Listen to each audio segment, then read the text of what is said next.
All right, well, thanks so much for joining us, Coach Lloyd. Welcome to Tucson. You're coming from a good situation, so was it a no-brainer to take this job when it was offered, or was it something you had to ponder a little bit? I was coming from a great situation, and it was a no-brainer. I mean, for me, I made it real simple. I never played the, look for job game, or is this a good job, this a bad job. I just did the best job I could at the job I had. But as I kind of spent more time at Gonzaga and kind of whatever, had more success, got better as a coach, I kind of decided it was really simple. I was either going to stay at Gonzaga forever, or if I ever got a chance to come down here and be the head coach, I'd come to Arizona. I mean, it wasn't any more complicated than that. So when the opportunity came, I wrapped my arms around it. So when you were here a couple years ago and somebody would have said to you at the time, hey, you're going to be the head coach here at McHale in less than a couple of years, what would you have said if you heard that at that time? You're crazy. That's probably not realistic. And I didn't even know if it was realistic this time around. I understand I'm an assistant coach. I understand I didn't play here, So, I mean, there were reasons to look elsewhere. But when the opportunity came for me to, state my case or show that I'm, worthy of this job, I wrapped my arms around it and gave it everything I had.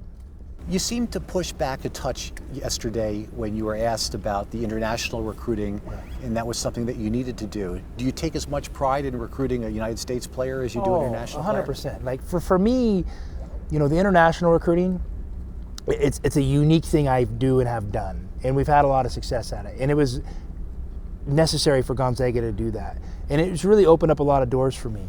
But it was never about international versus America. It was about finding the best players for Gonzaga, and that's what I'm going to do at Arizona. I know you have to have a good mix on your roster. I don't ever want to have a roster that's, so far one way and not the other. And at the end of the day, I always look at things on a case-by-case scenario. Is this the right place for that kid at that time? And the same thing for our program. So that's how I'm always going to approach it.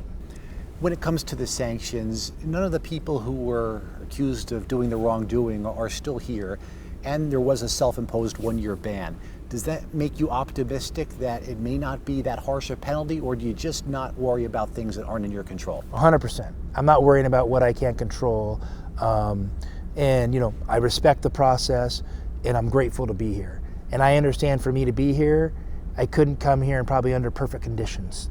So, for me, it's part of what I accepted to do.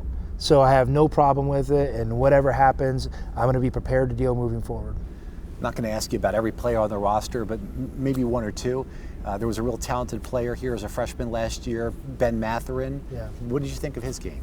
I like Ben. Ben was roommates in Mexico City with a kid that came to Gonzaga, Umar Balo.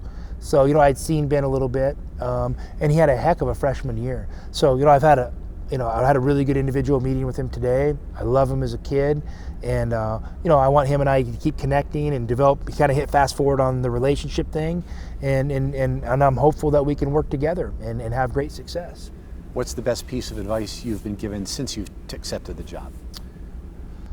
To be honest with you, I haven't had any time to slow down and heed advice. I'm just going off instincts right now.